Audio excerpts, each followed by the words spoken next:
चलिए प्यारे विद्यार्थियों, सर्किल पॉइंट यूट्यूब चैनल पर एक बार फिर से आप सभी विद्यार्थियों का मैं एम चक्रवर्ती स्वागत करता हूं। तो बच्चों, आप लोगों के लिए आज इतिहास के 20 महत्वपूर्ण प्रश्नों के साथ मैं उपस्थित हूं। जैसा कि आप लोगों को अवगत हो गया होगा कि बिहार इंटर स्तरीय एसएससी बिहार एसएससी की जो बहाली है लगभग 11,000 पदों पर आ चुकी है।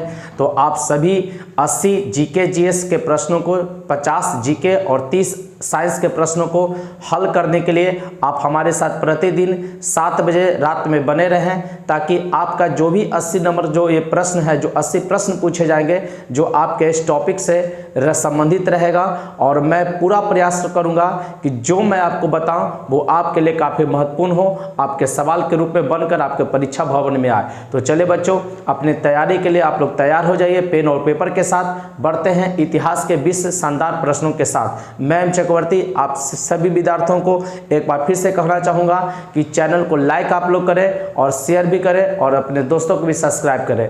और बिहार पुलिस के जो भी प्रतियोगी परीक्षा की तैयारी करें, जो बिहार पुलिस के वाले विद्यार्थी हैं, वो 1 अक्टूबर, 7 अक्टूबर और 15 अक्टूबर को लिए आप तैयार रहिए। आपकी परीक्षा की डेट जो है निर्धारित कर दिया गया है। यूट्यूब पर जितने भी जीके जीएस का जो श्रृंखला दिया गया है आप उसे पढ़ लें, आपके लिए काफ़ी लाभदायक और महत्वपूर्ण होगा, ये मुझे पता है। तो चलिए बढ़ते हैं, आज हम लोग पहले सवाल पर देखते हैं। इतिहास का पहला सवाल क्या कहता है? पाषाण युगीन, ध्यान दीजिएगा, पाषाण काल, ठीक है ना। आप जो आज का जो टॉपिक रहा है इतिहास से, वो लगभग वो पाषाण काल सिंधु सभ्यता के आसपास का टॉपिक है, मतलब प्राचीन इतिहास आप इसको कह सकते हैं। तो पाषाण युगीन अनुसंधान आरंभ करने का श्रेय किसे दिया जाता है? पाषाण युगीन अनुसंधान अर्थात खोज आरंभ करने का श्रेय किसे देते हैं? रॉबर्ट ब्रूस फुट को। किसे देते हैं? Robert Bruce foot. पूछेगा कि पाषाण युगीन अनुसंधान आरंभ किसके द्वारा किया गया? रॉबर्ट ब्रूस फुट के द्वारा ये किया गया था। अगला, प्राचीन भारतीय भौगोलिक मान्यता के अनुसार भारतवर्ष किस द्वीप का खंड था? प्राचीन भारतीय भौगोलिक मान्यता के अनुसार जो आज हमारा भारत है वो किस द्वीप का खंड था या हिस्सा था? तो जम्बू द्वीप का। किसका? जम्बू द्वीप का खंड या हिस्सा था। भारत में मानव के सर्वप्रथम साक्ष्य कहाँ से प्राप्त हुआ है? जो भारत में मानव का जो साक्ष्य प्राप्त हुआ है वो सर्वप्रथम कहाँ से? ये पूछ रहा, हथनौरा से। कहाँ से? हथनौरा, जो कि नर्मदा घाटी के आसपास का क्षेत्र था। नर्मदा घाटी, हथनौरा, नर्मदा घाटी। कभी हथनौरा भी दे देगा ऑप्शन या नर्मदा घाटी से दे देगा, तो दोनों में से कोई एक रहेंगे। पाषाण संस्कृति से लेकर हड़प्पा सभ्यता तक के सांस्कृतिक अवशेष किस पुरास्थल से मिले हैं? पाषाण संस्कृति से लेकर हड़प्पा सभ्यता तक के सांस्कृतिक अवशेष किस पुरास्थल से मिले हैं? तो मेहरगढ़ से मिला। कहाँ से मिला है? मेहरगढ़ से। और मेहरगढ़ पूछेगा कि कहाँ है? तो पाकिस्तान में। अभी वर्तमान में कहाँ चला गया? पाकिस्तान। तो पाषाण संस्कृति से लेकर हड़प्पा संस्कृति तक के अवशेष जो मिला है वो कहाँ से? मेहरगढ़ से, जो कि पाकिस्तान में है। जुताई किया हुआ खेत का प्रमाण कहाँ से मिला है? जुताई किया हुआ खेत का प्रमाण कालीबंगा से मिला है। कालीबंगा पूछेगा कहाँ है? तो राजस्थान का हनुमानगढ़ जिला। राजस्थान का हनुमानगढ़ जिला। तो जुताई के हुए खेत का प्रमाण कहाँ से मिला? कालीबंगा, जो कि राजस्थान में है। बृहद पाषाण स्मारकों की पहचान किस रूप में की गई? बृहद पाषाण स्मारकों की पहचान किस रूप में किया गया? मृतकों को दफनाने के स्थान के रूप में। बृहद पाषाण, अब कहेगा सर बृहद पाषाण क्या था? तो पहले देखेंगे, जो व्यक्ति का मृत्यु हो जाता था उसके बड़े बड़े पत्थरों से उसके शव को ढक देते थे, ठीक है। तो उसी तरह बृहद पाषाण स्मारकों का पहचान किसको? तो मृतकों को दफनाने के लिए, मतलब उसका प्रयोग किसके लिए करते थे? मृतकों को दफनाने के लिए। किसका? बृहद पाषाण स्मारकों का। प्राचीनतम स्थायी जीवन का प्रमाण कहाँ से मिला है? मेहरगढ़ से। प्राचीनतम स्थायी जीवन बोले, और उसके बाद कृषि का भी पूछेगा कि प्रमाण, जो प्राचीनतम कृषि का प्रमाण मिला कहाँ से? मेहरगढ़। क्योंकि कृषि का आविष्कार होगा तभी लोग स्थायी जीवन जी सकते हैं। तो प्राचीनतम कृषि भी कहाँ से? मेहरगढ़ से। और प्राचीनतम स्थायी जीवन भी बोलेगा तो मेहरगढ़ से, जो कि पाकिस्तान में है। प्रस्तर युग किसको कहेंगे, जहां पर मानव ने पत्थरों का उपयोग किया, स्टोन एज है ना, स्टोन एज या पत्थरों का या पाषाण का प्रयोग किया, उसी को प्रस्तर युग कहते हैं। तो प्रस्तर युग के लोगों के पास प्रथम घरेलू पशु कौन था, या प्रथम घरेलू पशु या पालतू पशु कौन था, तो वो कुत्ता था। प्रथम घरेलू या पालतू पशु कौन रहा, कुत्ता रहा।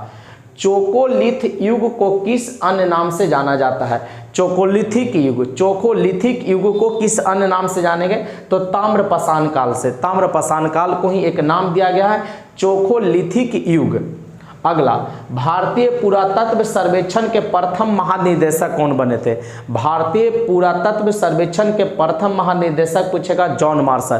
प्रथम महानिदेशक कौन बने, जॉन मार्शल। अगला 11 नंबर सवाल देखेंगे, भारतीय पुरातत्व का जनक, देखेंगे आपको महानिदेशक पूछेगा तो जॉन मार्शल, लेकिन पूछेगा भारतीय पुरातत्व का जनक कौन था, तो अलेक्जेंडर कनिंघम जो कि जनक थे, और महानिदेशक जॉन मार्शल, दोनों अलग अलग क्वेश्चन है, ध्यान रखिएगा, गौर फरमाइएगा इस पर।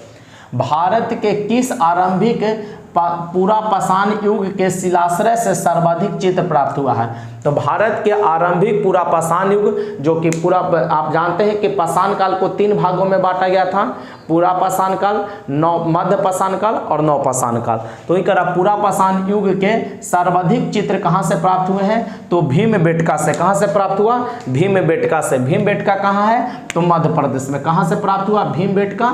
अब पूछेगा ये भीमबेटका कहाँ है, तो मध्य प्रदेश में। या कह देगा पुरापाषाण काल, नवपाषाण काल, मध्यपाषाण काल, मतलब तीनों पाषाण काल का जो चित्र प्राप्त हुआ कहाँ से, तो वो भी का आंसर देंगे भीमबेटका, जो कि मध्य प्रदेश में है। बेलन घाटी से प्राप्त औजार किस काल से संबंधित है, बेलन घाटी से जो प्राप्त औजार था वो किस काल से संबंधित है, किस काल या किस समय से, तो निम्न पुरापाषाण काल से। किससे संबंधित होगा, निम्न पुरापाषाण काल से। कहाँ से, बेलन घाटी से जो प्राप्त औजार था।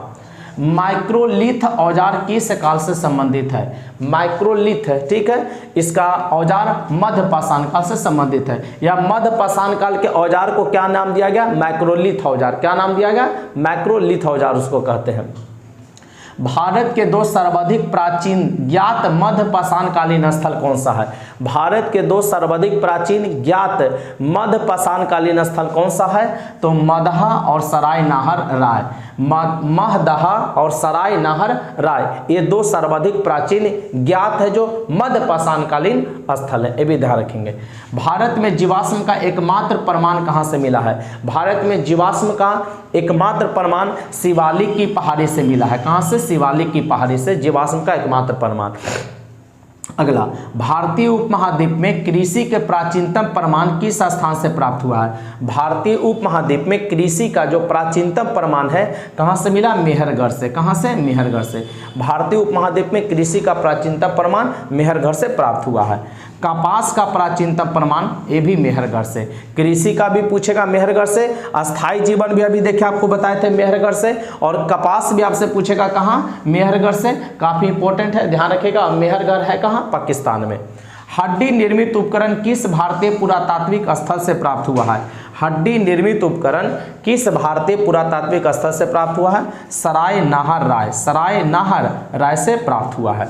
अगला सवाल, हड्डी के उपकरण कहाँ से प्राप्त हुए हैं जो प्रायः हिरण के सींग से बनाए जाते थे, हड्डी के उपकरण कहाँ से प्राप्त हुए हैं जो प्रायः हिरण के सींग से बनाए जाते थे। तो ये जो हिरण के सींग से जो हड्डी का सामान बनता था वो चिरांद छपरा बिहार से मिला है। चिरांद जो कि बिहार के छपरा में है, चिरांद छपरा बिहार, याद रखेंगे। हड्डी के उपकरण कहाँ से प्राप्त हुए जो प्रायः हिरण के सींग से बनाए जाते थे, चिरांद छपरा बिहार से। तो बच्चों 20 प्रश्नों का जो पाषाण काल से और लगभग कुछ क्वेश्चन आपको सिंधु सभ्यता से भी देखने को मिला, तो इस टॉपिक को आप लोग याद करेंगे।